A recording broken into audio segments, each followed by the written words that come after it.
I wish every dentist was an expert in diet because there's so many lessons to take from dental health and tooth decay. Did you know that prior to the consumption of grains, that is the seeds of grasses, that began around 10 to 12,000 years ago, before the consumption of seeds of grasses, dental decay was very uncommon. 1,000,000 years ago, 2,000,000, 3,000,000 years ago, the skulls recovered from back then nearly always have full mouths of intact, healthy teeth. No cavities, no abscess formation, no tooth loss. And these people often lived until age 40, 50, 60, or 70. People did live a long time if they survived their childhood years. But they had no dental floss, toothpaste, fluoridated toothpaste, toothbrushes, dentists, fluoridated water, orthodontists. They had no dental hygiene to speak of, short of a twig, maybe to pick out some loose fragments of wild boar they just ate. So they had virtually no tooth decay, despite having virtually no dental hygiene. Well, why would that be? They didn't eat grains that contain amylopectins that rot your teeth. Amylopectins, recall, are the carbohydrates from grains that are almost instantly turned to sugar in your mouth. So it's like eating a bunch of sugar. Sugar is also a source of dental decay, but we all know that. But we're told to eat healthy whole grains, not told that the amylopectin carbohydrate rapidly is converted to sugar by the enzyme amylase in your saliva, also in the stomach, and it's converted to sugar, and it rots your teeth.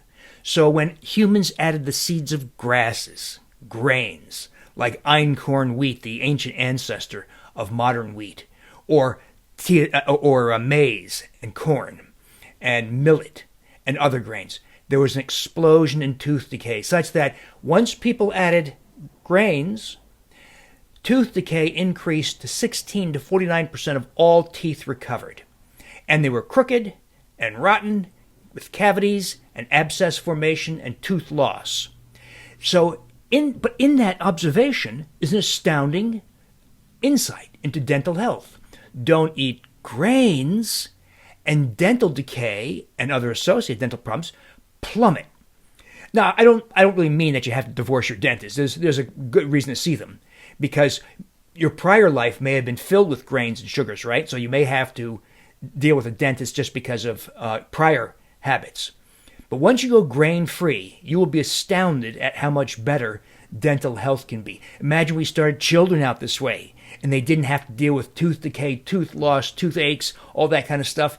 And when their adult teeth came in, they're healthy, aligned properly, and last them a lifetime. You could imagine if ancient people lost their teeth at age, say, 11 or 14 or 20, and they're eating foods they caught, often raw. Well, you can't do that when you're missing 8 teeth or half your teeth. You would probably die. It takes a long time, for instance, to chew raw food. Now, tooth decay exploded with the introduction of grains. And that's why if you read historical accounts of the Middle Ages, of the 17th century, 18th century, tooth decay was a huge public health problem. So in modern times, it's not quite the same problem because we've compensated with all these efforts at dental hygiene, toothpaste, etc., dentists. But what if we instead didn't become so reliant on dental hygiene alone and got rid of the food that triggers extravagant tooth decay? Grains, the seeds of grasses.